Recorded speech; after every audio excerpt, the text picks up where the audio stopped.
একটা জিনিস কান খুলে শুনে রাখুন, যেদিন কেউ চাকরি হারিয়ে চোখের পানি মুছছে, সেদিনও কেউ না কেউ চাকরিতে প্রমোশন পেয়ে দামি রেস্টুরেন্টে ট্রিট দিচ্ছে।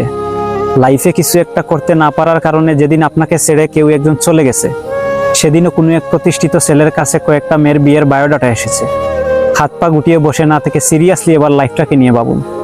আজীবন সময় দিয়েছেন নিম গাছের নিচে, আর এখন বলেন জীবন এত তিতা কেন? দোষটা কার ছিল? ভাঙা সিন্ধুকে কেউ টাকা রাখে না, নষ্ট গড়ির কেউ যত্ন নেয় না। এই সিম্পল হিসাবটা কেন বুঝেন না? আপনি যখন রাত জেগে দুনিয়ার হতাশা লিখে ফেসবুকে স্ট্যাটাস দিয়ে কমেন্টে সিম্পেথি আদায় করছেন, তখন হয়তো অপর প্রান্তে কেউ রাত জেগে আউটসোর্সিং করছে। আপনি কমেন্টে প্রচুর সিম্পেথি পাবেন, আর সে পাবে অ্যাকাউন্টে টাকা। হিসাবটা খুব সিম্পল, যে যেটার জন্য কাজ করেছে সে সেটাই পেয়েছে। আপনি যখন স্টুডেন্ট লাইফে বাবার টাকায় বন্ধুদের সাথে মাস্তি করে দামি রেস্টুরেন্টে খেয়ে ফেসবুকে চেক ইন দিতেন, তখন আপনার কোনো এক বন্ধু ক্লাস অ্যাসাইনমেন্ট আর নোট নিয়ে ব্যস্ত ছিল।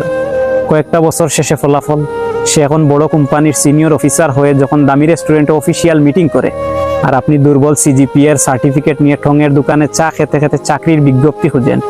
এতটুকু পার্থক্য তো হওয়ারই কথা।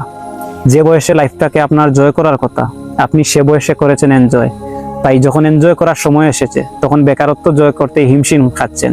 এনজয় তো অনেক দূরের বিষয়।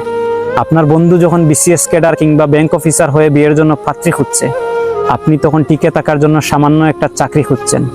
কারণ আপনি যখন ক্লাস ফাঁকি দিয়ে ডেটিং করতেন, আপনার এই বন্ধুটি তখন ক্লাসে বসে নোট করত। আজ আপনার ডেটিং পার্টনারগুলো একটাও নেই, তারা আজ প্রতিষ্ঠিত কারো লাইফের পার্টনার। দিন শেষে হতাশ হয়ে বলেন, শালার ভাগ্যটাই খারাপ। No dear, you are totally wrong. আপনার ভাগ্য আজ আপনাকে এখানে আনেনি, আপনি আপনার ভাগ্যকে এত নিচে নেমে এসেছেন। বাড়ির পাশে ময়লা ফেলে তা থেকে কিভাবে ফুলের সুবাস আশা করেন? কাজ যা করেছেন রেজাল্টও তাই। সুতরাং সময় থাকতেই যেন আমরা সময়ের মূল্য বুঝি, কারণ প্রত্যেকটি মুহূর্তে জীবন অনেক গুরুত্বপূর্ণ।